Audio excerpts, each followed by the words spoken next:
أنا في شك أصلا من قضية عمر عائشة حين تزوجها النبي. Par exemple, en ce qui me concerne, moi je ne sais pas à quel âge le prophète s'est marié avec Aïcha radiyallahu anha.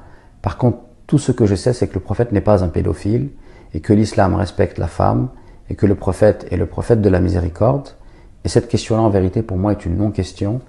C'est simplement parfois une naïveté chez nous, où on a une manière de rapporter des informations sans forcément les confronter, les analyser, les décortiquer. Parce que si l'Occident n'avait pas mis un coup de pression aux musulmans, ils auraient continué à dire ces bêtises-là. Et j'entends des savants, qui le font d'ailleurs, ils épousent des petites filles de 8 ans. Et c'est quoi ça? J'allais dire dégueulasse. Oui, je l'ai dit, c'est dégoûtant. Et quand on me dit oui, c'est charia, pas charia, arrête. T'accepterais pas ça pour ta fille. J'accepterais pas ça pour la mienne. Quelqu'un de normal, un homme d'ailleurs, qu'est-ce qu'il fait avec une fille de 9 ans? 8 ans, c'est n'importe quoi. Donc, pour moi, c'est un hadith qui a été inventé de toutes pièces. Le prophète n'aurait pas pu faire ça, c'est le fond de ma pensée. Et c'est ce que je pensais avant d'avoir eu connaissance des éléments de hadith qui m'ont été donnés. Mais par principe, je l'ai refusé. Pas possible. Après, je ne sais pas quels sont les détails, mais par principe, mon prophète ne peut pas faire ça. Il y a une explication, je vais un jour la trouver. En réponse à cela, nous disons tout d'abord ce que Ibn Hajar disait. Il disait Man takallama fi ghayri fannihi ata bil ajaib. Il dit celui qui parle dans un domaine ou une discipline qui n'est pas la sienne, il viendra avec des choses étonnantes. C'est triste de voir des ignorants de la science du hadith, des gens qui n'atteignent même pas l'imam al-Bukhari ou bien l'imam Muslim à la cheville, des gens, on ne sait même pas s'ils connaissent même c'est quoi le hadith sahih, quelles sont les conditions d'un hadith sahih, à quel moment on dit qu'un hadith est shadh, à quel moment on juge un rapporteur de fiable ou de n'est pas fiable, ou qu'il n'est pas fiable, quelles sont les règles de jarh wa ta'dil nous permettant de juger un rapporteur de fiable ou pas, quelles sont les conditions dont les savants sont unanimes dans le hadith sahih, quelles sont les conditions où ils divergent, quelles sont les conditions que l'imam al-Bukhari s'est mis dans son sahih. Quelqu'un qui ne connaît peut-être pas tout ça, qui n'a jamais peut-être étudié la science du hadith, il vient un bon matin et il se permet de rendre un hadith qui se trouve dans le Sahih al-Bukhari faible, ou bien un hadith qui se trouve dans le Sahih Muslim faible. Malheureusement, aujourd'hui, la communauté a été éprouvée par des gens comme ça. Tout d'abord, j'aimerais que vous sachiez que le Sahih al-Bukhari, le Sahih Muslim sont les livres les plus authentiques après le Coran. Car ils ont décidé de rapporter les hadiths les plus authentiques. Et pour cela, ils se sont mis les conditions les plus élevées que d'autres savants n'ont pas émis. Et donc, venir un bon matin et dire qu'un hadith qui se trouve dans le Sahih al-Bukhari ou Muslim est faible, c'est pas une chose facile. Car l'imam Bukhari et l'imam Muslim, ce ne sont pas des enfants dans la science du hadith. Ce sont des gens qui ont passé leur vie dans la science du hadith. Ils ont fait un énorme travail pour cette communauté. Ils ont décidé de regrouper des hadiths authentiques du prophète Mohammed sallallahu alayhi wa sallam. Ils ont fait un travail qui leur a demandé des années. On ne dit pas qu'ils sont infaillibles, mais sachez que ce sont des montagnes dans la science du hadith. Et celui qui a étudié la vie de ces deux hommes-là,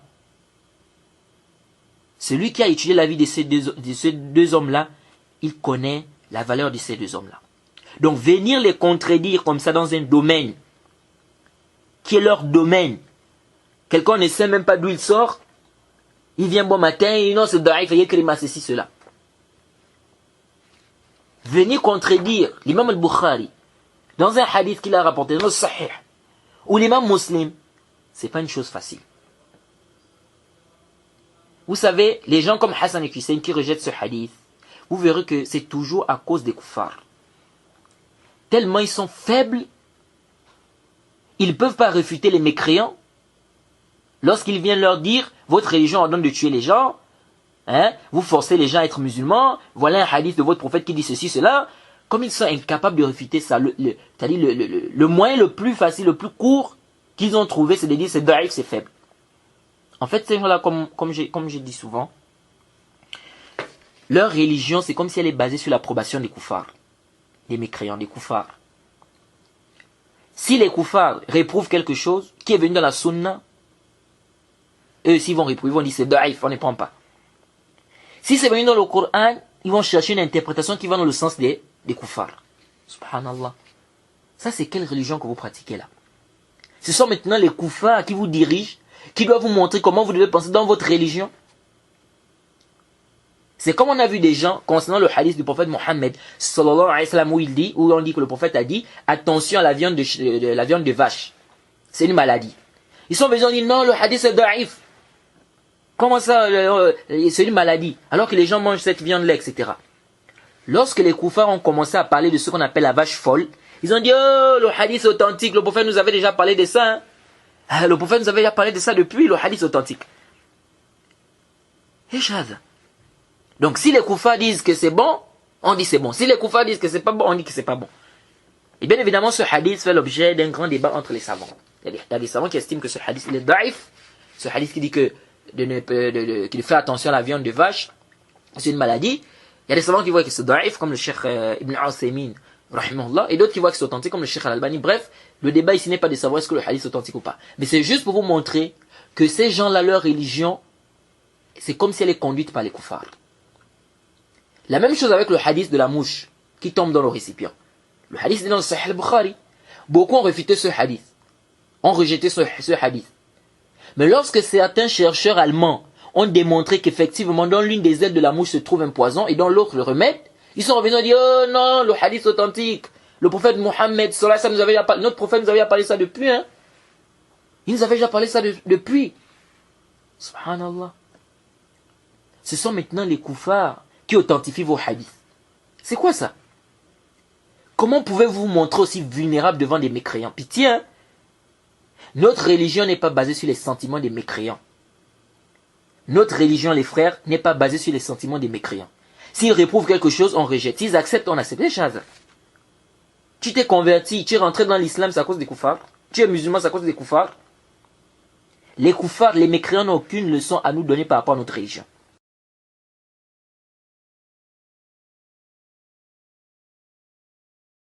Alors, c'est venu dans le Sahih Bukhari et Muslim que Aïcha avait 6 ans. Dans certaines versions, 7 ans. Et lors de la consommation du mariage, elle avait 9 ans. Ça, c'est venu, c'est prouvé, c'est authentique.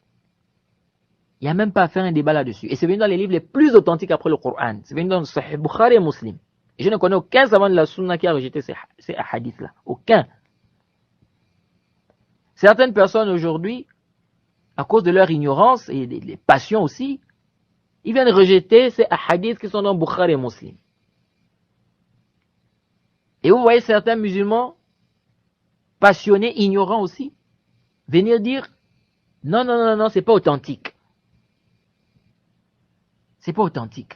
Pourquoi? Parce qu'ils sont incapables de défendre le prophète Mohammed sallallahu alayhi wa sallam devant ces mécréants-là, qui passent leur temps à faire le ta'an sur le prophète Mohammed sallallahu alayhi wa sallam sur cette question. Donc comme ils sont faibles, ils sont incapables, ils n'ont pas d'argument, la route la plus facile qu'ils ont trouvée, c'est de dire c'est faible. Non, ça ne se passe pas comme ça. Ça ne se passe pas comme ça. Tu veux refuter le faux, il faut refuter le faux bil haqq. Tu ne refutes pas le batil bil batil. Jade, tu ne refutes pas, comme disait Cheikh Abdel Bukhari, hafizullah, tu ne refutes pas le faux avec le faux. Il faut refuter le faux avec le haqq.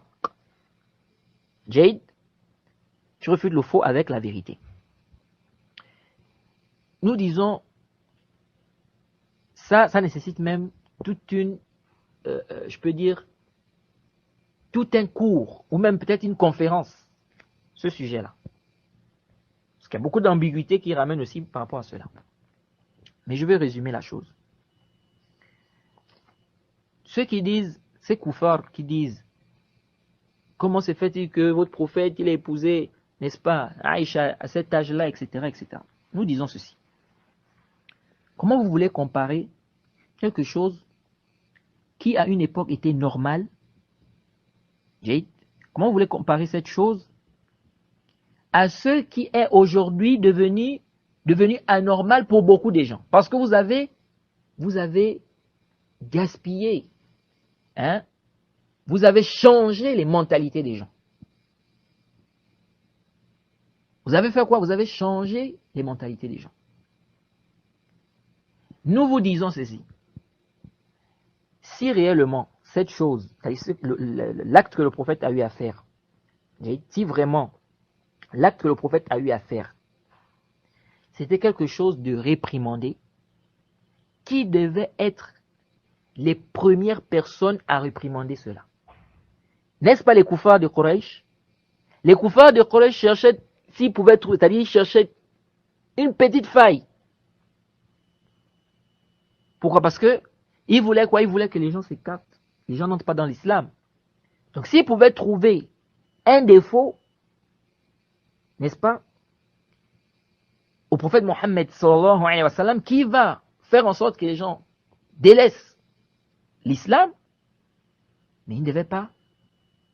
Ils devaient s'empresser de propager ça. Ils ne devaient pas délaisser une telle occasion. Est-ce que vous suivez? Mais on n'a vu aucun parmi les associateurs de Quraysh, aucun d'eux n'a dit au prophète que vous avez vu votre prophète, il a épousé Aïcha à tel ou tel âge. Aucun d'eux n'a réprimandé le prophète sur ça. Ça veut dire que c'était quelque chose qui était normal. C'était quelque chose qui était normal chez eux. Parce que si c'était pas normal, ils ne devaient pas laisser une telle occasion. Ils devaient prendre ça pour dire que vous avez vu vous dites que vous suivez, vous dites que vous êtes sur la vérité, vous suivez le prophète Mohammed. Regardez ce qu'il a fait. Mais aucun d'eux n'a parlé de ça, aucun. Ça montre que c'était quelque chose de normal. Vous maintenant, vous avez changé les mentalités des gens. Vous faites comprendre aux gens que ça là, c'est pas bien. Vous avez mis ça dans les têtes des gens. Les gens grandissent avec ça. Maintenant, quand on leur dit, voilà ce qui s'est passé au temps du prophète, ils disent, mais c'est bizarre. Pourquoi? Parce que vous avez embrouillé les gens. C'est comme aujourd'hui, on dit, tu peux épouser ta cousine. Mais il y a des endroits, il y a des pays ou des villes, si tu dis que tu vas épouser ta cousine, mais on peut venir même brûler ta maison. Pourquoi? Parce que chez eux, la cousine, elle est un peu comme ta sœur. On va dire, elle est comme ta sœur, pour eux. Tu vas aller dans d'autres endroits, épouser sa cousine, il n'y a aucun problème à cela. Il n'y a aucun problème à cela. Pourquoi? Ce sont les mentalités. Là-bas, on a changé les mentalités. C'est comme dans un endroit, si on commence à dire, on fait comprendre aux enfants à l'école que l'homosexualité, il n'y a pas de problème, c'est quelque chose de naturel, c'est quelque chose de normal, c'est quelque chose de bien. Les enfants grandissent avec ça. Vous allez voir que dans des années, 50 ans, 60 ans, 100 ans après, 150 ans, etc., ou même plus, 300 ans, 400 ans après, les gens vont trouver ça de normal.